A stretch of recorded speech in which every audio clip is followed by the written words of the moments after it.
Like nothing else, they represent the Middle Ages.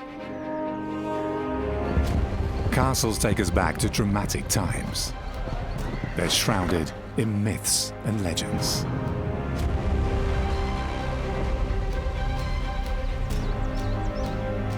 Castles are places where people lived and worked and died.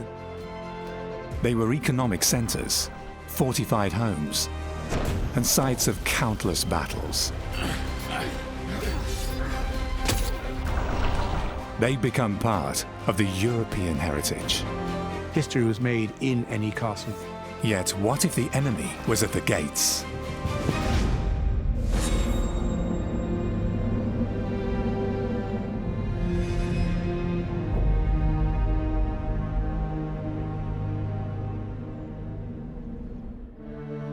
Europe in the early Middle Ages. It was the beginning of a new era, a time when castles became status symbols. Bastions of power for rich nobles, like Count Otto of Hammerstein. Castles were the pride and joy of the elite, a fitting place of abode.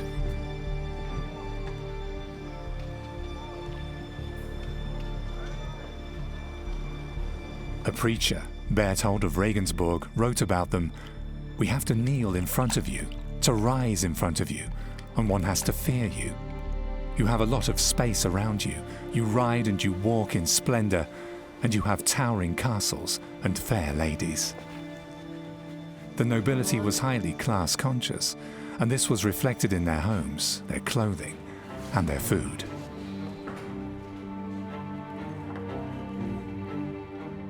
But on this morning, Otto of Hammerstein and his wife had to settle for simple mush and some bread, and there was only water instead of wine.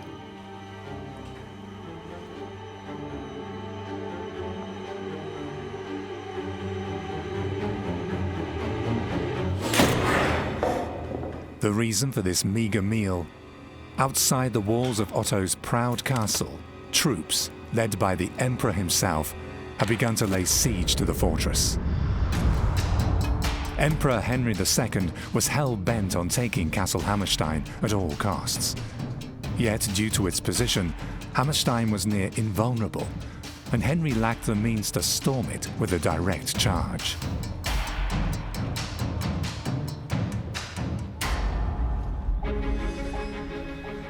Today, high above the Rhine, there are only ruins left of Castle Hammerstein, which is said to have been one of the first in the Middle Rhine Valley. Plants have long reconquered the walls, which were erected at the turn of the first millennium.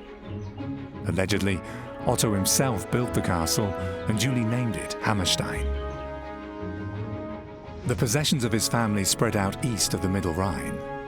Legacies and the dowry of his wife had increased his position in the country. A growing threat to the emperor, whose power was constantly challenged by self-confident lords throughout his realm. Otto, for instance, had a number of castles laid out over his fiefdom, like a net with which to strengthen his power. Or at least, so it seemed, since castles as such were merely static strongholds. A safe base for soldiers placed at strategic points like valleys, rivers and lakes to pacify and administer the country. During the 11th century, their garrisons were mostly wooden motte and bailey castles, which were cost-effective and quickly built. Secured by ramparts and fosses as barriers to keep off unwelcome intruders. Quite like today, whether in the form of a garden fence or a factory wall. If you wanted to play it safe, you built in stone. Provided your purse and the resources of the surrounding area allowed it.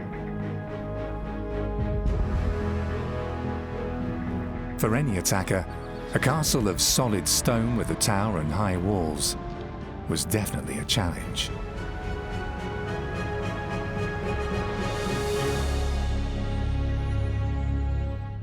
If built in a prominent position, like Castle Hammerstein, it was practically impregnable. There were three ways to seize a castle: from beneath, by direct assault or by siege. Hammerstein's underground of solid rock, however, made tunnelling impossible. On the steep slopes, neither siege towers nor catapults could be put in place. Thus, the only option was to go for the castle gate. Yet there was only one way to get there, if you wanted to bring up a battering ram, the narrow access path beneath the wall. And from up there, the defenders could keep the attackers under continuous fire.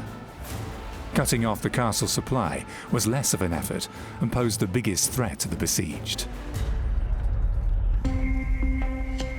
The effective elements of a castle's defense are still being used by architects today. In 2017, the BND, Germany's Federal Intelligence Service, moved into their new headquarters in the center of Berlin. It's a maximum security building designed by Jan Kleihuus.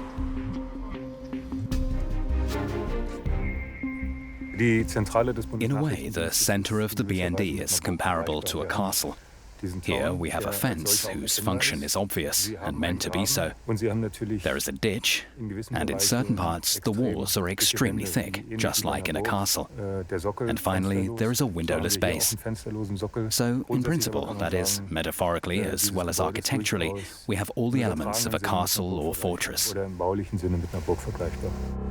Then, as today, the entrance poses a particular challenge to architects. It must provide security, but also reflect the importance of the residence.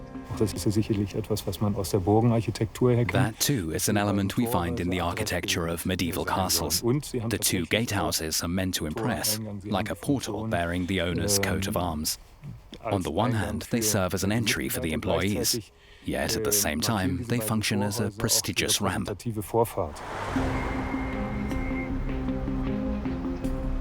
In the Middle Ages, the lords of a castle too considered the gate as a kind of showpiece. If, on the other hand, representation wasn't that paramount, the gate, as the obvious weak point in the castle's defences, would be given special protection. You'd have crenels and loopholes, through which attackers could be fought with arrows and stones. Next, a portcullis would back up a solid wooden gate. Since the end of the High Middle Ages, drawbridges were set up to deny access to the gates, and there was no drawbridge without a ditch. A ditch or fosse was the simplest means to keep the castle's attackers at bay. Whether it was dug out or carved into the rock, siege engines could then only be brought close to the walls after the ditch had been painstakingly refilled.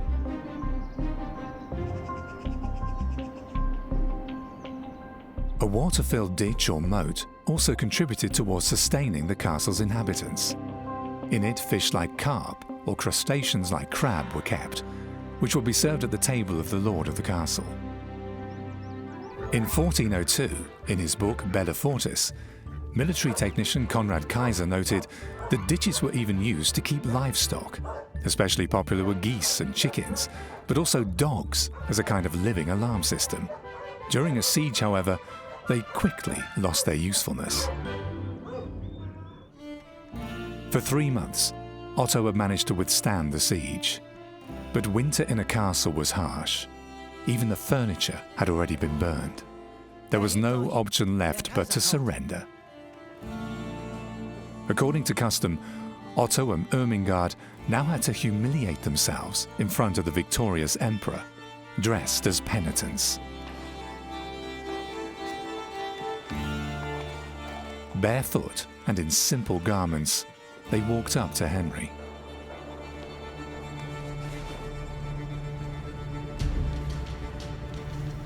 First, they had to plead guilty to having brought about the conflict.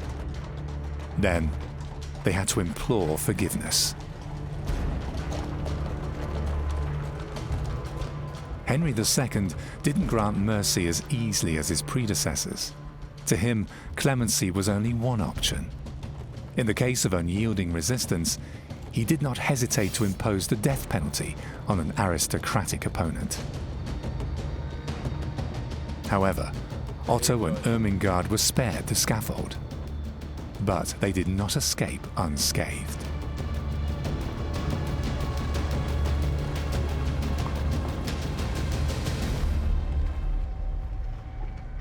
Otto's possessions were confiscated.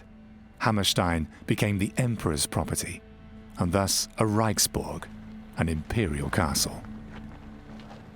At the top of the medieval hierarchy there was the ruler, who had to administer and pacify a huge realm. And to accomplish this, he would build castles at certain points, which he then garrisoned with nobles or knights who owed him allegiance. Building their own castles, the travelling emperors early on created a net of seats within the Holy Roman Empire.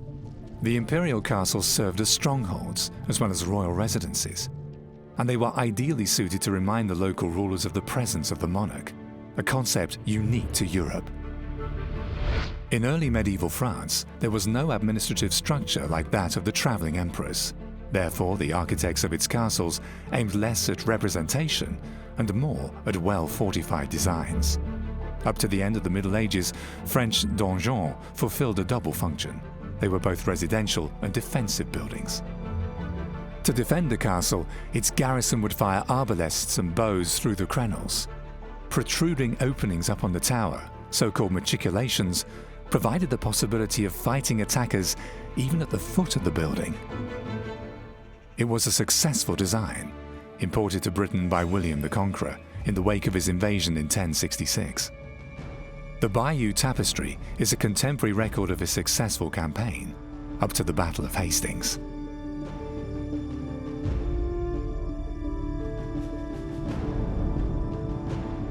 It also shows the pillars of his policy of conquest, the castles by which he secured the country.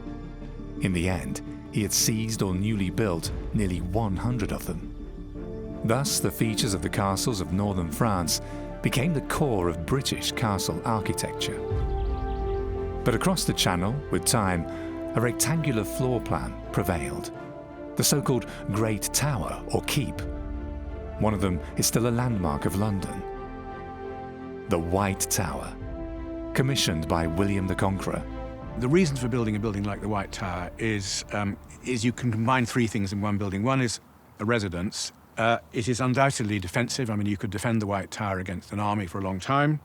And thirdly, and most importantly, it looks great. A tower is always something that dominates the landscape. It always catches the eye. It always sends a message to you about the power of the person who owns it. Copying the White Tower was a kind of industry in the 12th century. And the details of its construction were referred to by all the designers of great towers thereafter.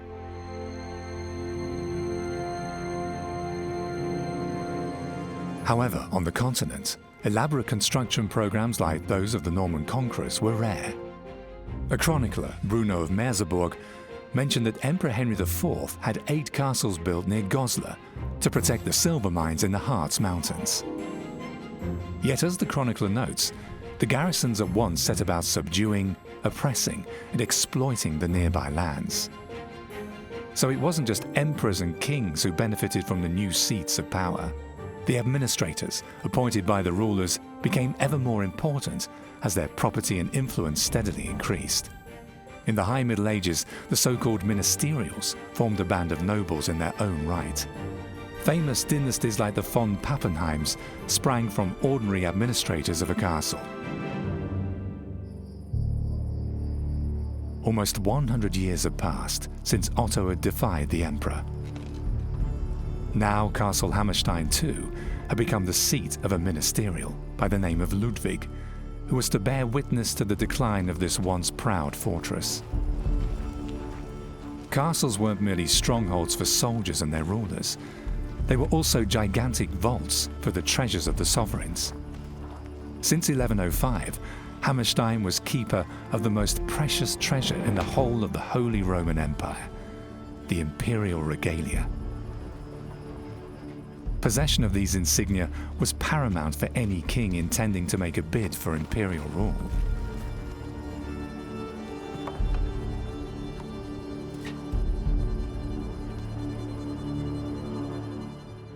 Replicas of the scepter, the sword, the imperial crown, and the holy lance bear witness to the former treasury's splendor. If an emperor was crowned without the imperial regalia, the legitimacy of his rule would be doubted from the very beginning. Thus, to protect them from unauthorized access, They were kept in the empire's safest castles.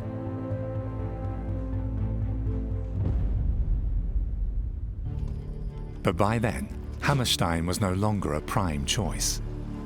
As new castles challenged its position, Ludwig helplessly had to look on as Hammerstein's greatest treasure was removed at the behest of the emperor. From now on, the castle was merely a backwater of imperial politics. For more than 2 centuries, there was a saying, "He who has trifles has the empire." In 1125, the imperial regalia found a new treasury in the Palatinate, and Castle Trifles became the most important site in the Holy Roman Empire. Trifles, however, wasn't just a safe depository for gold, silver and precious stones. In spring 1193, the most valuable prisoner of his time was brought here.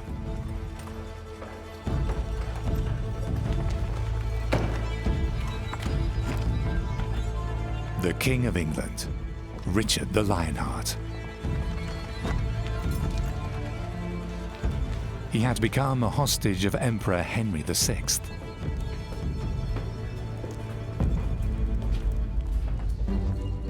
Richard had made a lot of enemies in Europe during the Third Crusade. Now he had to make his journey home overland, disguised as a pilgrim. But near Vienna, in December 1192, his cover was blown. Richard wasn't called the Lionheart for nothing. He was as proud as he was short-tempered. Yet fate would turn him into a pawn in one of the largest extortion schemes ever. The King of England was arrested. A prisoner of his class would of course be treated accordingly. After all, the emperor expected a king's ransom for him, as was common when holding an aristocratic hostage. So Richard wasn't thrown into a sinister dungeon, but, as it was said, kept in honourable confinement. Anyway, today's researchers are positive that only a few castles actually had gloomy jails. So not every sinister-looking room in a castle was used as a dungeon. Floor plans often led to the assumption that the dark, uncomfortable, and obviously unusable basements of a tower were used as dungeons.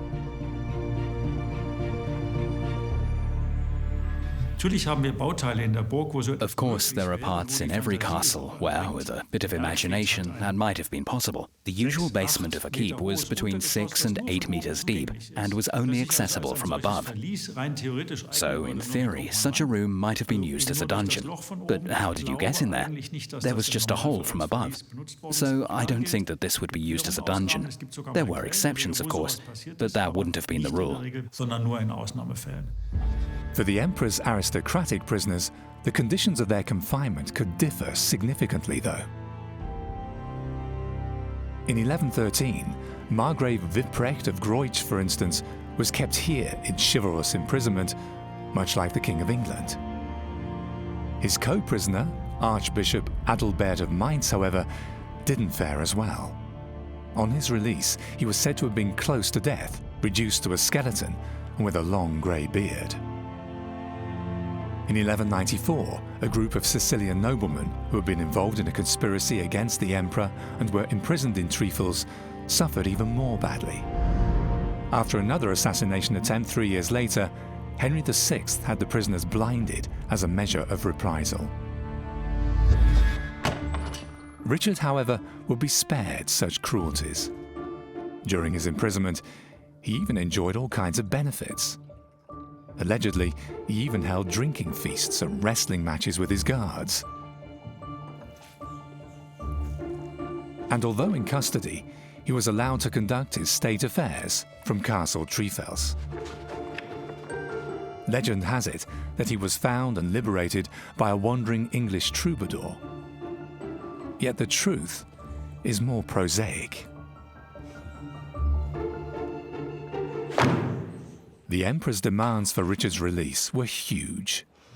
He wanted military support for the conquest of Sicily, And above all, ransom money Richard would be hard-pressed to raise. But was there any other choice? Finally, he accepted the terms. 35,000 kilograms of silver, about triple the annual income of the English crown. A king's ransom so large, it caused a severe economic crisis in England. But in 1194, Richard regained his freedom. During his crusade to the Holy Land, and while imprisoned within the Holy Roman Empire, Richard had gleaned considerable knowledge of castles and their designs. And 2 years after his release, he put that knowledge to good use. He gave orders to build the imposing Chateau Gaillard in Normandy, intending to lead the continental art of fortification into a new era. After just 1 year of construction time, Richard could look with pride on his brainchild, and is alleged to have said, "Behold, how fair is this year-old daughter of mine."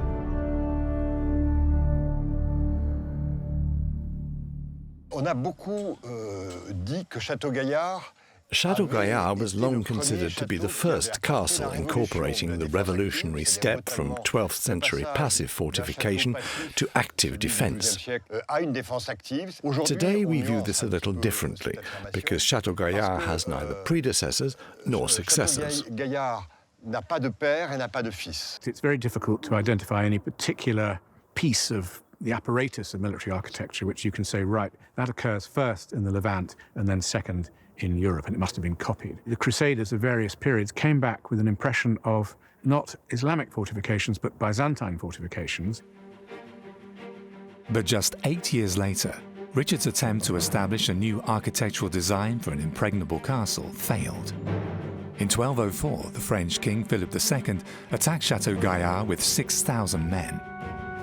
They overcame the first wall using a siege tower. Then, crawling through a lowly positioned latrine, they reached the second courtyard. From there, they dug a tunnel and poured into the central court, where the final battle took place. During the previous centuries, there have been major advances in the techniques of siege warfare, and their impact on Chateau Gaillard was immediate.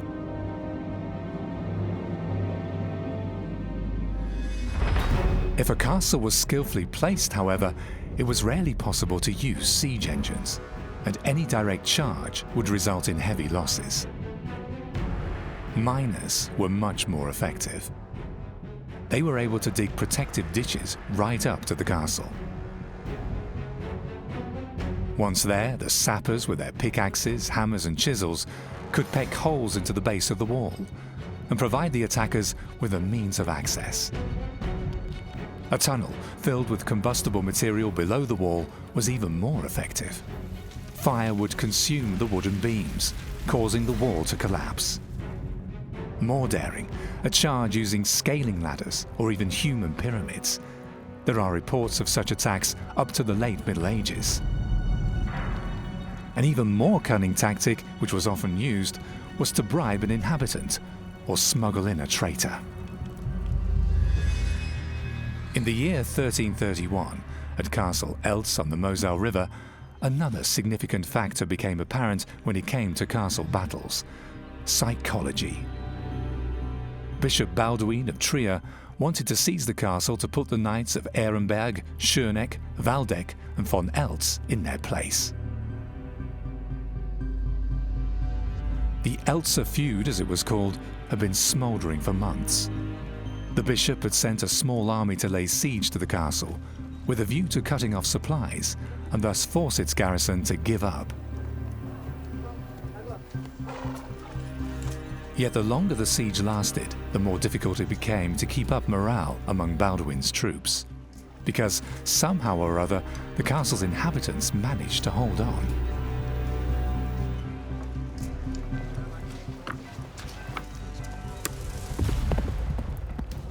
Time and again, the Eltzers succeeded in smuggling provisions into the castle.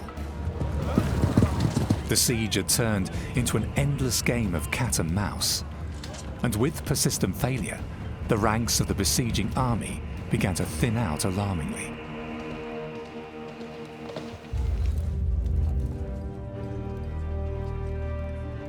There was only one way to avoid this: improve your own troops' living conditions in the field. For instance, by taking them out of the cold, damp tents into solid accommodation. And so, not far from Eltz, the besiegers built a castle of their own.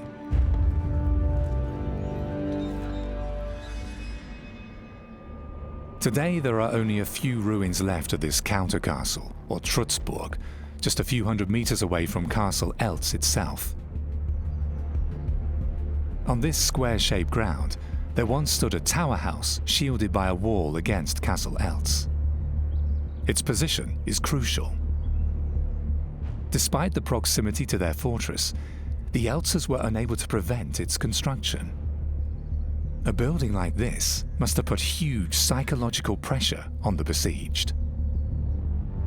The counter-castle was used again and again as a stratagem. In the Hessian town of Runkel, its eponymous castle still dominates the site. Opposite Runkel, Castle Schadeck was finished in 1288. Castles like this were an excellent method of demonstrating to your opponents, we are here to stay. There were many factors that determined the duration of a siege. The attacker's tenacity and the perseverance of the besieged were among the most significant. Castle Rheinfels above Saint-Gouard and Chateau Montségur in the Pyrenees each put up resistance for nearly 1 year. Castle Turand on the Moselle River, as well as Chateau Gaillard in Normandy, even withstood for 2 years. They were the prime examples of what could be achieved in the defense of a well-fortified site, like that of Castle Eltz too. Yet only if a castle was well prepared would it hold out that long. But this called for the defenders to stockpile sufficient supplies of food, which could be stored for a long time. The best way to capture a castle is to starve it out, because no castle is impregnable. You often hear the impregnable castle of this, that, or the other. There's no such thing. You can have a castle which is pretty much impregnable against physical attack, but no castle can hold out forever because the people within it have to eat and they have to drink. And if those things run out, you're finished. So even a lot of provisions weren't much use if the water supply were to dry up, and a single person is estimated to consume about 5 liters per day. A spring inside the castle grounds was rare, and any water supply lines from the outside could easily be cut.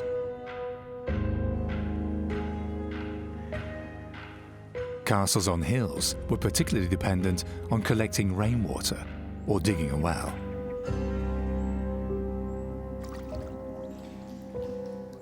Die Wasserversorgung in der Burg, in der Höhenburg. The basic means of water supply in a hill castle was the cistern. In the lowlands of northern Germany, that would of course have been different.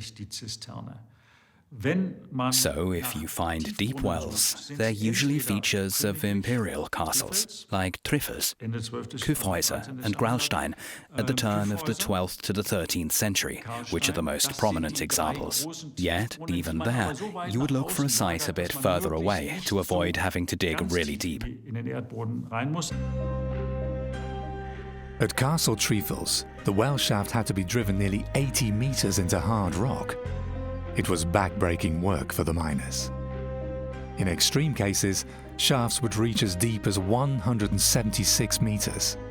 Then the construction of a well could last up to 40 years and cost as much as the overall site.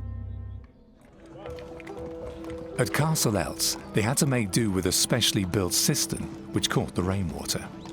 Yet its inhabitants managed to survive the siege reasonably well. The counter-castle close by did little to impress the besieged. So, the attackers brought in the heavy artillery. A gigantic catapult was put into place.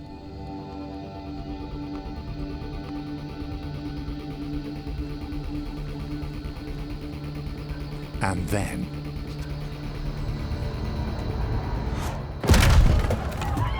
But the machine wasn't intended to destroy the castle. It was only meant to spread terror among the inhabitants, who now could no longer step outside their doors without risking their lives. In 1333, Castle Eltz was bombarded with a trebuchet like this. Contemporaries called it an instrumentum diabolicum, a device of the devil. In the Bavarian town of Wunsiedel, they've built a replica. And since it's fully workable, we can put the medieval super slingshot to the test on a firing range of 130 meters. The 16-meter-high contraption is operated by Michael Fuchs and the members of Wunsiedel's Historical Society. Its construction relies on medieval representations, and it's been adapted to modern standards only insofar as safety requirements are concerned. Experimental archaeology like this is an established means towards checking the authenticity of ancient texts. According to medieval sources, trebuchets were used to shoot at targets over a distance of between 300 and 500 meters. Tests have shown that at full capacity, trebuchets are able to hurl stone balls of 75 kilograms over a distance of 1 kilometer onto a target of just 5 square meters.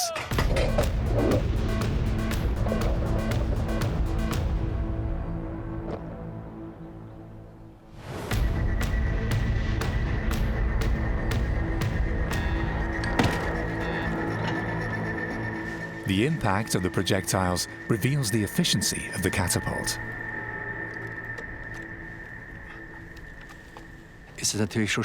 Of course, it's fascinating to see the impact of such a device. It's easy to imagine what would have happened to a castle under such fire. The projectiles wouldn't have smashed the walls, but you could have demolished the battlements and aimed at the weak points of a castle, which was actually a sitting duck. Yet stones weren't the only items in the gunner's arsenal. There were other, more devastating devices.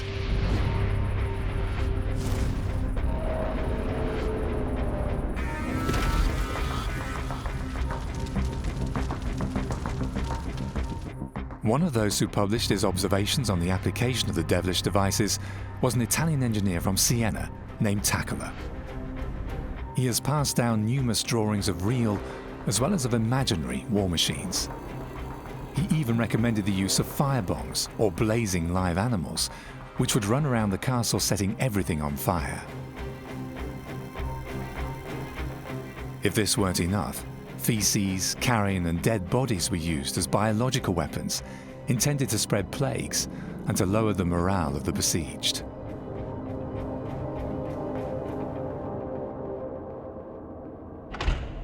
In the highly religious Middle Ages, the besieged often prayed for divine intervention. Those who lacked confidence in the ways of the Lord opted for an earthier exit strategy. The existence of escape tunnels is yet another myth. It's said that there were subterranean corridors from one castle to another of up to 1 kilometer in length, or that some even passed under rivers. However, to dig tunnels like that calls for highly advanced mining techniques. The closest we get to that are the so-called earth stables, which can be found especially in Bavaria. It's true they were dug in the Middle Ages and often served as shelters, but we know of only very few proper escape tunnels.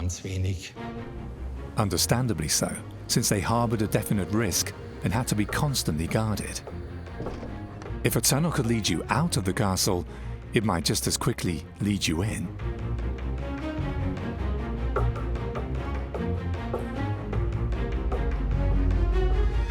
The owners of Castle Eltz rejected this emergency design. In 1333, after a massive bombardment by the trebuchet, the Knights of Eltz surrendered. They had to accept Balduin as their feudal lord, who rubbed even more salt into their wounds, letting them keep their castle, but bestowing on them the counter-castle as a fiefdom, which they had to maintain at their own expense.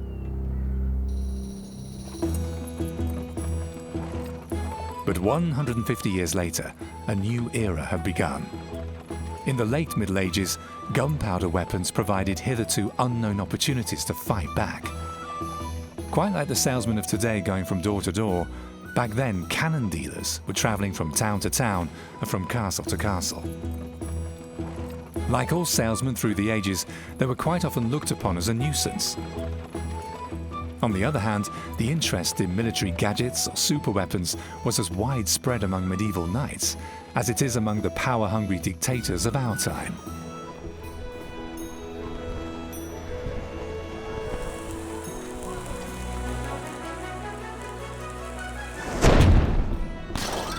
Of course, they didn't travel with real guns, but with scaled-down models, included in the price when buying the original.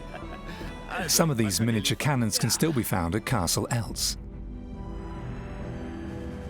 Its owners developed a veritable passion for collecting these models, since they were also used as children's toys. A cannonball from these models, we've tried it, will smash through some 15 centimeters of solid oak or rip off 3 heads in a row. That's just an estimate, of course, so you had to make sure that your kids didn't fool around with them. Yet there was still a long way to go until guns of that force became common. The first cannons impressed more because of their black powder explosions than their actual penetrative power. In Central Europe, it was the future Emperor Maximilian I who at the end of the 15th century ordered the production process of cannons to be perfected. His Book of Armaments features illustrations of his numerous guns, from the small field gun to the powerful bombard able to crack a castle. Emperor Maximilian went down in history not only as the first knight, but also as the first gunner of the empire.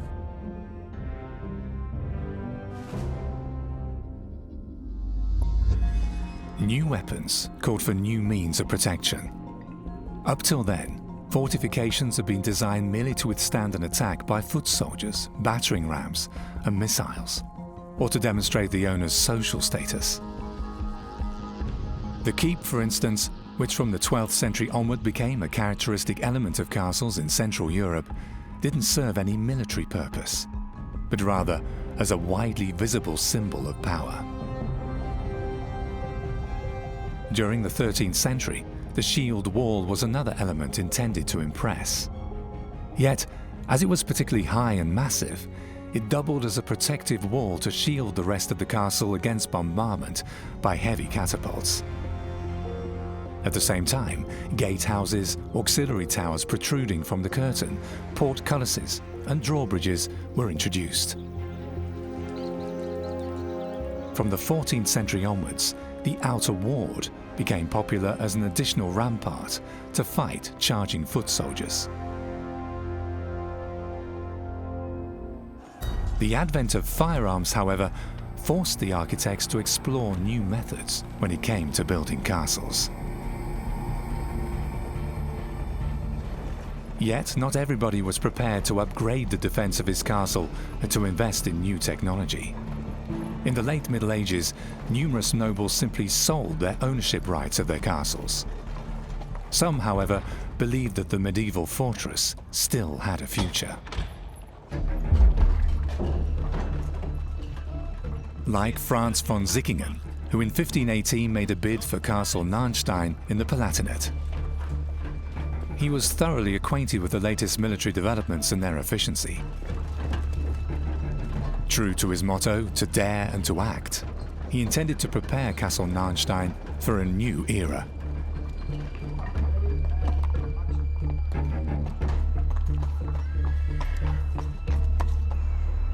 Von Sickingen, the archetype of a robber knight, deemed the castle's position as perfect for a retreat from his raids. High above Landstuhl, Narnstein rises on a huge red rock which gave it its name. For more than 3 centuries, it had dominated the area, but it was not prepared for artillery fire. All over Europe, architects developed new components to protect castles against ever more powerful weapons. In Lower Austria, at Castle Achstein, the owners used an array of massive blocking walls to make any attacker's access to the inner castle more difficult.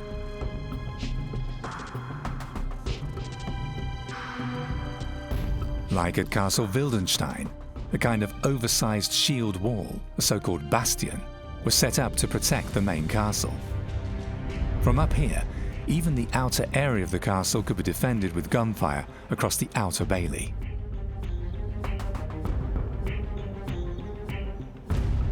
Between 1470 and 1540, however, all across Europe, a new form of castle architecture was established.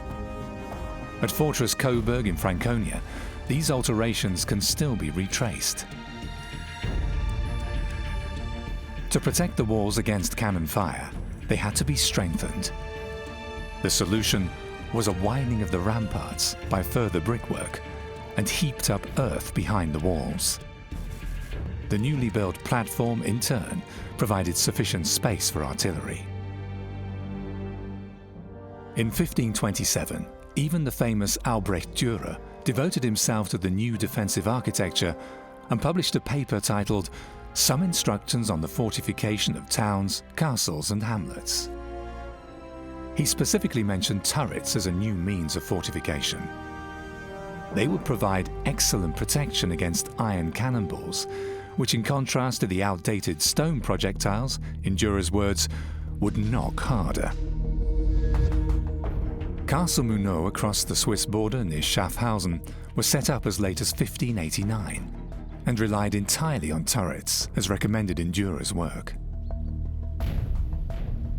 Just a few kilometers further east, Castle Hohentville was made into a fortress in 1521.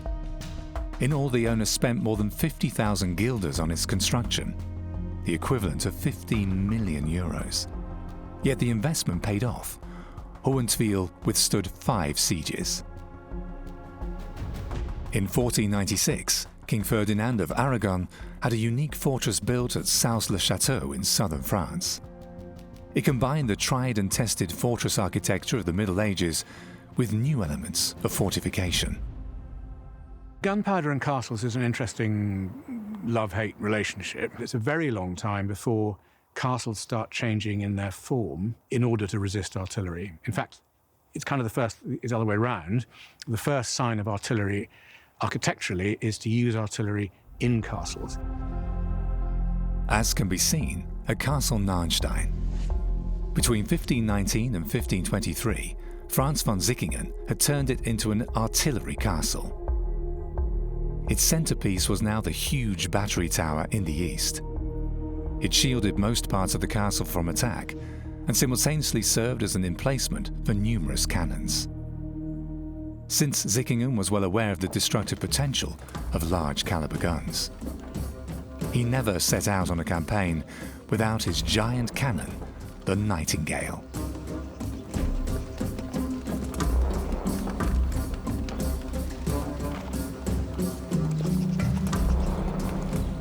He even had a verse emblazoned on it. Nightingale I'm called, sweet and lovely is my song. To whom I sing, the days are long. A cynical warning to the besieged. However, the mere presence of such a monstrous weapon could open the gates of castles and of towns. Handling a mega gun like the Nightingale could pose problems though, especially in bad weather. Due to its sheer weight, the monster often got stuck underway and had to be pushed inch by inch. Yet for von Sickingen, the efforts paid off, earning his upkeep by waging war on other nobles and their castles, as well as on entire towns, and becoming one of the most dreaded robber knights of his time. He insisted on the time-honored right of a knight to wage feuds, in other words, to settle disputes by force of arms.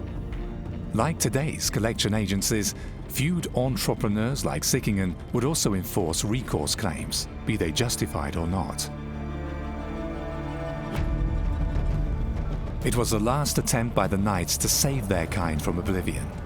For centuries, they had been the elite forces on the battlefields of Europe, earning glory and considerable wealth.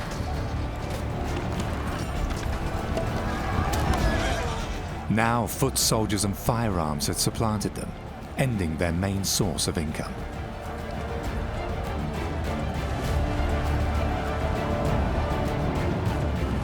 Their castles, too, dwindled in importance. The hubs of the New World were the cities, where power and influence, trade and innovation came together. The old symbols of power were nothing more than reminders of a proud past. In the ancient center of Nuremberg, you can still find the Nassauer House. It was erected by citizens who wanted to impress their neighbors with elements of a stately castle. In Regensburg, 100 kilometers further southeast, from the 13th century onwards, patrician families built keep-like towers. They are a common sight south of the Alps, but rare in the north. Like the keeps, they represented the power and wealth of the families living there. However, cities could only maintain their wealth and influence if properly protected. City walls, like here in Lübeck, functioned like the curtain walls of a castle, albeit on a somewhat larger scale. If a city was rich, it was of course a lot easier to upgrade its defences, as is shown by the city model of Ingolstadt, made by Jakob Sandner. In the 16th century, no fewer than 8 bastions were added to the medieval city wall.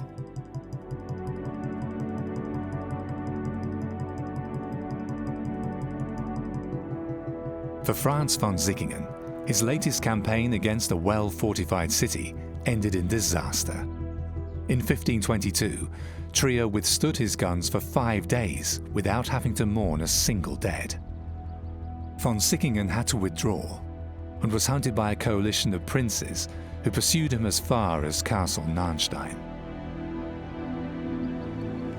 They assembled the largest military force the region had ever seen. The castle did not withstand the barrage from their numerous guns for long. After 2 days, it was ripe for attack.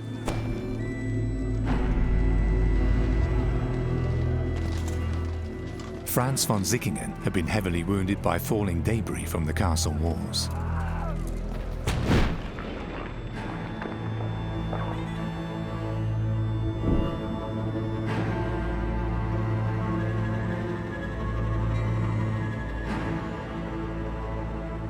A few days later, he died of his injuries. Narnstein fell into ruins and never again served as a defensive stronghold. To historians, events like this heralded the end of the great days of the castles. Most of them couldn't keep up with the ever-advancing technology. Yet firearms were only the tool, not the trigger of their demise.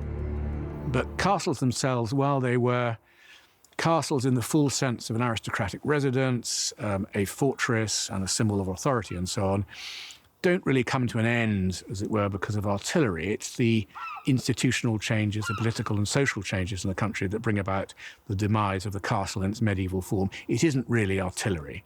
That's a separate issue. Just 1 year after the fall of Castle Narnstein, the writing was on the wall.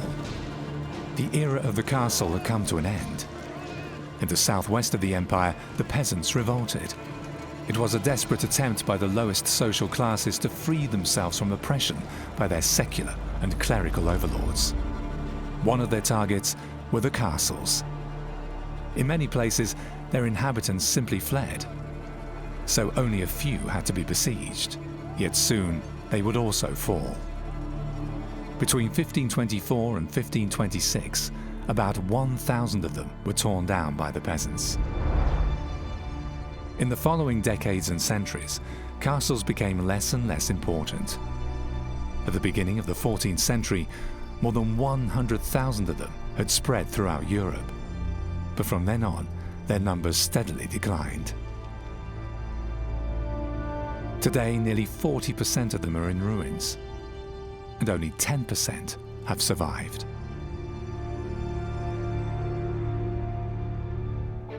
Yet, even if the age of the castles had come to an end, there was still a desire for a safe place. It was about this time that in a feud-stricken Italy, architects came up with a design that would shape Europe for the next 400 years. It was a time of transition for defensive military architecture. Engineers had to find solutions to provide the perfect means of protection regarding the new situation.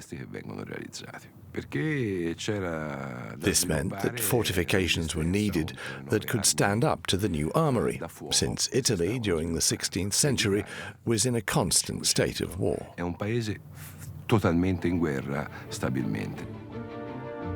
The bulwarks became huge bastions, projecting from the curtain walls like arrowheads. From them, every nook and cranny in front of the fortress wall could now be covered by firearms. At first, these innovations only served to protect residential castles. But these places would soon lose their residential character. In Jülich, for example, the design of an Italian architect turned a so-called bastioned palace into a citadel used for purely military purposes. Fortresses like these are military successors of the medieval castles. Up to the 20th century, they would continue to shape the armed conflicts of Europe.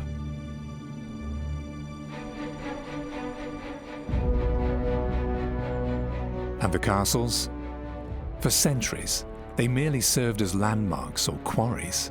Then, at the end of the 18th century, perspectives changed. The emerging age of romanticism rediscovered the ruins. Legends were woven around them.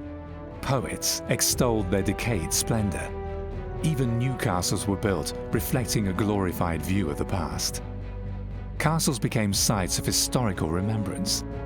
No other type of building symbolizes an entire era in the way the castle represents the European Middle Ages. And to this very day, many of them doze like a sleeping beauty, deep within the forests, covered by greenery. For others, which down the centuries were altered by repeated rebuilding, there are plans to restore them to their original condition. But doesn't this mean negating the eventful history of these impressive buildings? Hasn't every era the right to leave its traces on these bastions of power?